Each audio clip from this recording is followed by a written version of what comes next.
ನಮಸ್ಕಾರ ವೀಕ್ಷಕರೇ. ತೂಕ ಇಳಿಸೋದು ಅಂದರೆ ಕೇವಲ ವ್ಯಾಯಾಮ ಮಾಡೋದು ಅಥವಾ ಡಯಟ್ ಫಾಲೋ ಮಾಡೋದು ಮಾತ್ರ ಅಲ್ಲ. ಕೆಲವೊಂದು ಬದಲಾವಣೆಗಳನ್ನು ಮಾಡ್ಕೋಬೇಕಾಗುತ್ತೆ ನಮ್ಮ ಲೈಫ್ ಸ್ಟೈಲ್ನಲ್ಲಿ. ಆ ಬದಲಾವಣೆಗಳನ್ನು ಫಾಲೋ ಕೂಡ ಮಾಡಬೇಕಾಗತ್ತೆ. ಅದೇ ರೀತಿ ನಾವು ಹೇಗೆ ಊಟ ಮಾಡ್ತೀವಿ ಅನ್ನೋದು ಕೂಡ ಬಹಳಾನೇ ಇಂಪಾರ್ಟೆಂಟ್ ಆಗುತ್ತೆ.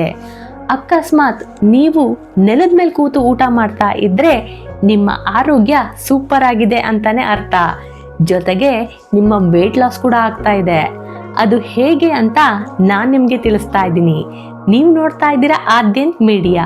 ನಾನು ಸೌಜನ್ಯ ರಜತ್.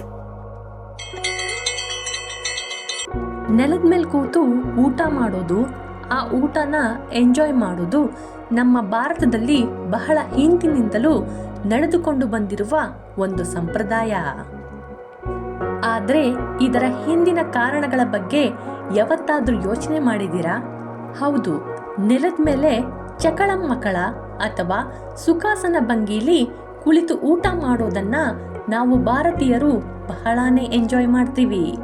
ಸುಖಾಸನದಲ್ಲಿ ಕೂತು ಊಟ ಮಾಡೋದ್ರಿಂದ ಜೀರ್ಣಕ್ರಿಯೆ ಸುಧಾರಿಸುತ್ತಂತೆ. ಊಟ ಸೇವಿಸುವಾಗ ಮಾಡುವ ಕೆಲ ಚಲನೆಗಳು ಜೀರ್ಣಕಾರಿ ಸ್ನಾಯುಗಳ ಚಟುವಟಿಕೆಯನ್ನ ಉತ್ತೇಜಿಸುತ್ತೆ. ಒಬ್ಬ ವ್ಯಕ್ತಿ ನೆಲದ ಮೇಲೆ ಕೂತು ಊಟ ಮಾಡುವಾಗ ವೇಗಸ್ ನರವು ಹೊಟ್ಟೆಯಿಂದ ಮೆದುಳಿನಲ್ಲಿರುವಂತಹ ಸೆರೆಬ್ರಮ್ಗೆ ಸಿಗ್ನಲ್ ಕಳಿಸುತ್ತೆ. ಹೀಗಾಗಿ ಹೊಟ್ಟೆ ಮತ್ತು ಸೆರೆಬ್ರಮ್ ಹೊಟ್ಟೆ ತುಂಬಿದ ಭಾವನೆಯ ಚಿಹ್ನೆಗಳನ್ನ ಪ್ರತಿಕ್ರಿಯಿಸಲು ಸ್ವಲ್ಪ ಸಮಯವನ್ನ ತೆಗೆದುಕೊಳ್ಳುತ್ತೆ. ನೆಲದ ಮೇಲೆ ಕೂತು ಊಟ ಮಾಡುವಾಗ ದೈಹಿಕವಾಗಿ ಹೆಚ್ಚಿನ ಶ್ರಮ ಬೇಕಾಗುತ್ತೆ. ಇದು ಕರುಳಿನ ಅಂಗಗಳು ಉತ್ತಮವಾಗಿ ಚಲಿಸಲು ಸಹಾಯ ಮಾಡುತ್ತೆ. ನೆಲದ ಮೇಲೆ ಕೂತು ಊಟ ಮಾಡುವಾಗ ಜನ ಮುಂದೆ ಬಾಗಿ ಊಟ ಮಾಡ್ತಾರೆ ಮತ್ತೆ ಮೇಲಕ್ಕೆ ಬರ್ತಾರೆ. ಈ ಪ್ರತಿಕ್ರಿಯೆಯಿಂದ ಹೊಟ್ಟೆಯಲ್ಲಿರುವಂತಹ ಸ್ನಾಯುಗಳ ಮೇಲೆ ಒತ್ತಡ ಬೀರುತ್ತೆ. ಜೀರ್ಣಕಾರಿ ರಸಗಳು ಹೆಚ್ಚಾಗುತ್ತೆ. ಇದು ಊಟವನ್ನ ಈಸಿಯಾಗಿ ಡೈಜೆಸ್ಟ್ ಮಾಡುತ್ತೆ. ಆದ್ರೆ ನೀವು ಡೈನಿಂಗ್ ಟೇಬಲ್ ಮೇಲೆ ಕೂತು ಊಟ ಮಾಡೋದಾದ್ರೆ ಊಟ ಆದ ನಂತರ 5ರಿಂದ 10 ನಿಮಿಷ ವಾಕ್ ಮಾಡಬೇಕಾಗುತ್ತೆ. ಯಾಕಂದ್ರೆ ಊಟ ಈಸಿಯಾಗಿ ಡೈಜೆಸ್ಟ್ ಆಗೋದಿಲ್ಲ. ನಾವು ಊಟಕ್ಕಾಗಿ ಸುಖಾಸನ ಭಂಗಿಲಿ ಕೂತ ನಂತರ ನಮ್ಮ ಮೆದುಳು ಈಸಿಯಾಗಿ ಊಟಕ್ಕೆ ಕೂತಿದ್ದಾರೆ ಅಂತ ರೆಡಿ ಆಗ್ಬಿಡುತ್ತೆ. ಹಾಗಾಗಿ ದೇಹ ಊಟವನ್ನ ಜೀರ್ಣಿಸಿಕೊಳ್ಳಲು ತನ್ನನ್ನ ತಾನು ಸಿದ್ಧಪಡಿಸಿಕೊಳ್ಳುತ್ತೆ.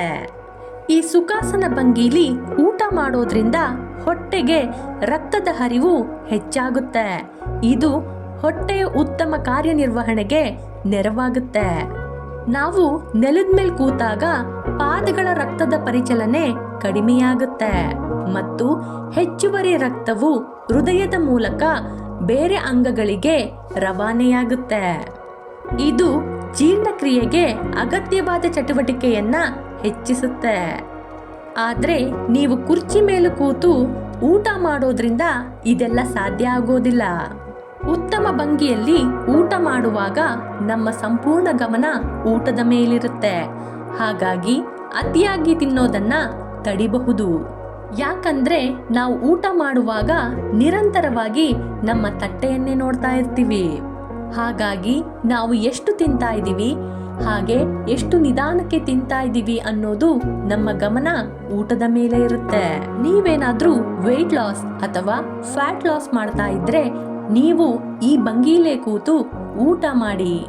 ನೆಲದ ಮೇಲೆ ಕೂತು ಊಟ ಮಾಡೋದ್ರಿಂದ ಕೆಳದೇಹದ ಸ್ನಾಯುಗಳನ್ನು ಉತ್ತಮವಾಗಿಡಲು ಸಹಾಯ ಮಾಡುತ್ತೆ. ಇದು ಕಾಲಿನ ಕೀಲುಗಳ ಕಾರ್ಯನಿರ್ವಹಣೆಗೆ ಬಹಳ ಉತ್ತಮವಾಗಿದೆ. ಈ ಭಂಗಿಲಿ ಕೂತ್ಕೊಂಡಾಗ ಬೆನ್ನು ಮೂಳೆಗಳು ಜೋಡಣೆಗೊಳ್ಳುತ್ತೆ. ನೀವು ಪ್ರತಿ ಬಾರಿ ನೆಲದ ಮೇಲೆ ಕೂತು ಊಟ ಮಾಡುವಾಗ ನೀವು ಪರಿಪೂರ್ಣವಾಗಿ ಚೌಕಾಕಾರದ ಭುಜವನ್ನ ಪಡಿತೀರಿ. ಇದು ನೀವು ಏನು ಮತ್ತು ಹೇಗೆ ತಿಂತೀರಿ ಎಂಬುದರ ಮೇಲೆ ನಿಮ್ಮ ಗಮನವನ್ನ ಹೆಚ್ಚಿಸುತ್ತೆ. ಈ ಗಮನವು ಅತಿಯಾಗಿ ತಿನ್ನುವ ಅಭ್ಯಾಸವನ್ನ ನಿಯಂತ್ರಿಸಲು ನಿಮಗೆ ಸಹಾಯ ಮಾಡುತ್ತೆ. ಹಾಗಾಗಿ ಊಟ ಮಾಡುವಾಗ ಸರಿಯಾದ ಭಂಗಿಲಿ ಕೂತ್ಕೊಳ್ಳೋದು ಬಹಳಾನೇ ಇಂಪಾರ್ಟೆಂಟ್ ಆಗುತ್ತೆ. ಊಟ ಮಾಡುವಾಗ ಸರಿಯಾದ ಭಂಗಿಲಿ ಕೂತಾಗ ನಿಮ್ಮ ಸ್ನಾಯುಗಳು, ಕೀಲುಗಳು ಮೊಣಕಾಲುಗಳು, ಬೆನ್ನು, ಕುತ್ತಿಗೆ, ಕೈ ಎಲ್ಲದರ ಮೇಲಿನ ಅತಿಯಾದ ಒತ್ತಡ ಕಡಿಮೆಯಾಗುತ್ತೆ.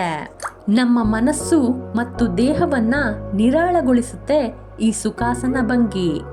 ಮೆದುಳು ಶಾಂತವಾದಾಗ ಅದು ಆಹಾರದ ಮೇಲೆ ಉತ್ತಮವಾಗಿ ಗಮನ ಹರಿಸುತ್ತೆ. ನೆಲದ ಮೇಲೆ ಕೂತು ನಮಗೆ ಊಟ ಮಾಡೋಕೆ ಆಗೋಲ್ಲ ಅನ್ನೋರು ದಯವಿಟ್ಟು ತಪ್ಪು ತಿಳಿಬೇಡಿ. ನಾನು ನೆಲದ ಮೇಲೆ ಕೂತು ಊಟ ಮಾಡೋದರ ಬಗ್ಗೆ ತಿಳಿಸಿದ್ದೀನಿ ಅಷ್ಟೇ. ನಿಮ್ಮ ಕೈಲಿ ಆಗೋದಿಲ್ಲ ಅನ್ನೋದಾದ್ರೆ ದಯವಿಟ್ಟು ಕುರ್ಚಿ ಮೇಲೆ ಕೂತು ಊಟ ಮಾಡಿ.